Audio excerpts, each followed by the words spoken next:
सबै चिज लोकल लेभलबाट सुरु फेडरल गभर्मेन्टबाट सुरु भयो। फेडरल गभर्मेन्टले सर्टन बजेट त दिन्छ, तर जति पनि हुनुपर्ने सेफ्टीदेखि लिएर रिसर्चदेखि लिएर त्यहाँ बाटो बनाउने पब्लिक ट्रान्सपोर्ट सिस्टम सबै चिज लोकल लेभलमा। एउटा डिफ्रेन्स नेपालको र अमेरिका क्यानाडाको डिफ्रेन्स चाहिँ त्यो मैले देखेँ र हामी त्यसमा धेरै डिस्कसन पनि गर्छौँ। त्यसको मतलब त्यो राम्रो हो भन्न खोजेको होइन, त्यसको आफ्नै राम्रो नराम्रो त छँदैछ। त्यसैले लोकल गभर्मेन्ट जस्तै हामी त्यहाँ चाहिँ स्टेट गभर्मेन्ट भन्छौँ यहाँ प्रदेशमा। State government is very powerful, उनीहरूले त्यो सबै चिज आफै गर्छ। फन्डिङको कुरा आयो, फन्डिङ डिपेन्डेन्सीको कुरा आयो। त्यहाँ चाहिँ ट्रान्सपोर्ट सेक्टरको फन्डिङ कसरी हुन्छ भन्दाखेरि एउटा फ्युल ट्याक्सबाट।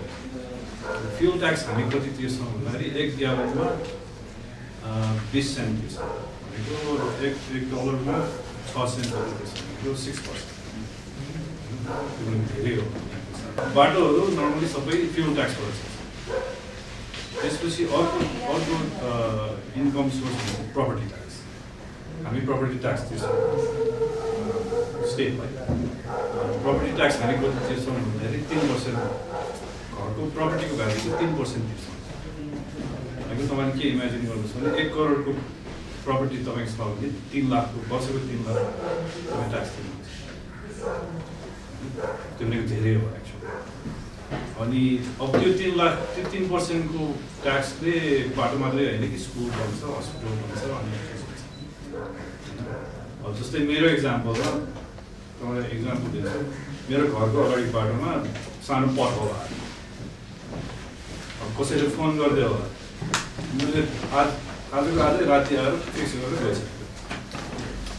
किन भन्दाखेरि हामी ट्याक्स तिर्छौँ, 3% ट्याक्स तिर्छौँ भनेपछि देयर्स एन एकाउन्टेबिलिटी। अनि अर्को फन्डिङ भनेको टोल। अहिले टोल त हामी आएको छैन, इन्डियामा तर त्यो पनि एउटा फन्डिङ सोर्स हो। अर्को फोर्थ भनेको बन्ड भनेको स्टेट गभर्मेन्टले अथवा लोकल गभर्मेन्टले पैसा उधार पैसा कोसँग उधार लिन्छ भने आफ्नै जनतासँग पैसा उधार त्यसको त्यही ट्याक्सबाट इन्ट्रेस्ट पनि भनेपछि अरू देशहरूसँग उनीहरूले एड लिने भनेको त कन्सेप्ट नै छ। त्यहाँबाट फन्डिङ हुन्छ भनेपछि it's all lot of it is funded by tax. अब tax is not very popular होइन, कसैलाई ट्याक्स अब त्यसपछि चाहिँ जस्तै अब ब्याट्री म्यानेजमेन्टको कुरा आयो। लास्ट 4 इयर्स 4-5 वर्ष अगाडि एउटा नन प्रफिट कन्सोर्सियम गरेको थियो क्यालिफोर्नियामा। अटोमोबाइल इन्डस्ट्रीको अटोमोबाइल म्यानुफ्याक्चररहरू सप्लायरहरूको नन प्रफिट खोलेको कन्सोर्सियम थियो। सबै ठुलो अटोमोबाइल कम्पनीहरू सबै थिए। उनीहरूको प्रब्लम चाहिँ के हो भने अब सप्लाई चेन कसरी रेजिलियन्ट गर्ने, सस्टेनेबिलिटीको डेफिनेसन अलिक फरक छ त्यहाँ। र त्यसमा चाहिँ ब्याट्री इभी ब्याट्रीलाई कसरी म्यानेज गर्ने। त्यो किन भयो भन्दाखेरि युरोपियन युनियनले 2024मा एउटा ल निकाल्यो। त्यो लले के भन्छ भने तपाईँहरूले यदि ब्याट्री म्यानेजमेन्ट गर्न सक्नु भएन, जस्तै अटोमोबाइल कम्पनीहरूले ब्याट्री म्यानेजमेन्ट गर्न सक्नु भएन, रिसाइकल गर्न सक्नु भएन, कलेक्सन गर्न सक्नु भएन, रिपर्टिङ गर्न सक्नु भएन भने you cannot sell your vehicle in Europe.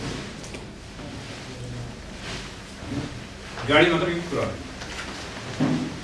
जुनसुकै पनि इलेक्ट्रोनिक फिजिकल अब्जेक्ट जसकोमा 2 किलोवाट 2 किलोवाट आवर भन्दा ठुलो ब्याट्री छ भने it has to be recycled, it has to be repurposed. यदि तपाईँले त्यो प्रुभ गर्न सक्नु भएन भने you will be out of the market. German गाडी होस्, एसियन गाडी होस्, चाइनिज गाडी होस्, त्यसो। अब त्यो इन्याक्ट कहिले हुन्छ भन्दाखेरि फेब्रुअरी 2027मा। अब अटोमोबाइल कम्पनीहरूको प्रब्लम के छ भने अब त्यसलाई कसरी स्ट्यान्डर्डाइज गर्ने, त्यसलाई कसरी इम्प्लिमेन्टेसन गर्ने। अनि त्यो सम्बन्धमा अब मैले धेरै स्ट्यान्डर्ड्सहरू बनाएँ, 20वटा चाहिँ स्ट्यान्डर्ड बनाइदिइसकेँ। उनीहरूले बिस्तारै अब गर्दैछन्। अब 1 वर्ष जति बाँकी छ उनीहरूलाई त्यो सबै इम्प्लिमेन्ट गर्नलाई। अनि त्यसको आफ्नै प्रब्लम छ, त्यसमा अब लिगल इस्युजहरू आउँछ, फाइनेन्सिङ इस्युजहरू आउँछ, कसले त्यो कस्ट पे गर्छ, त्यो सबै छ। तर अब त्यो कस्ट त अब अभियसली अटोमोबाइल कम्पनीले आफैले मिलाउनु पर्ने हुन्छ। अब त्यसमा चाहिँ जस्तै अब उनीहरूको गोल चाहिँ के हो भने ब्याट्रीहरू, electric vehicle battery, lithium ion ब्याट्रिजहरू ल्यान्डफिलमा नजाओस्, अथवा यदि ल्यान्डफिलमा गयो भने पनि त्यसको टाइम चाहिँ अलिक लामो होस्। किनभने लिथियम आयन ब्याट्रीको प्रब्लम के हुन्छ भन्दाखेरि 10 वर्ष नागिसकेपछि, 10 अथवा 12 वर्ष नागिसकेपछि त्यसमा हामी त्यसलाई के भन्छौँ, टेम्परेचर इभेन्ट भन्छौँ। टेम्परेचर इभेन्ट भनेको तपाईँहरूले केमिस्ट्री पढ्नु भएको छ भने रेजिस्टेन्स बढ्दै जान्छ, रेजिस्टेन्स बढ्दै गएपछि टेम्परेचर बढ्दै जान्छ। So it almost becomes taking time.